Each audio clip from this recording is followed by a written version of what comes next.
দর্শক, ফিফাও এবার দুর্নীতি শুরু করে দিল। রাফিনহার সাথে বড় দুর্নীতি করলো ফিফা। 2025 সিজনে একের পর এক রেকর্ড এবং ইউরোপ কাঁপিয়ে বেড়ানো রাফিনহার জায়গা হয়নি 2025 সালের বর্ষসেরা একাদশে। ফিফার দুর্নীতির কারণে 2025 বর্ষসেরা খেলোয়াড় এমনকি 2025 বর্ষসেরা একাদশীয় জায়গা হয়নি ব্রাজিলিয়ান রাফিনহার। গতকাল 16 ডিসেম্বর রাত 11টায় 2025 বর্ষসেরা ফুটবল অ্যাওয়ার্ড অনুষ্ঠিত হয়েছিল।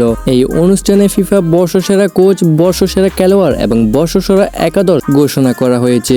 তবে এই অনুষ্ঠানের সবচেয়ে বড় আশ্চর্যের বিষয় হচ্ছে যে ফিফা 2025 বর্ষসেরা একাদশের জায়গা হয়নি ব্রাজিলিয়ান রাফিনহার। রাফিনহা গত 24-25 সিজনে 64 ম্যাচ খেলে 38 গোল ও 23 অ্যাসিস্ট করে 61 গোলে অবদান এবং লা লিগার সেরা খেলোয়াড়ও হয় সে। এছাড়াও রিয়াল মাদ্রিদের বিপক্ষে 5 গোল, বায়ার্ন মিউনিখের বিপক্ষে হ্যাট্রিক এবং লা লিগা, কোপা দেল রে ও স্প্যানিশ সুপার কাপ জিতেও ফিফার দুর্নীতির কারণে কোনো স্বীকৃতি পায়নি রাফিনহা।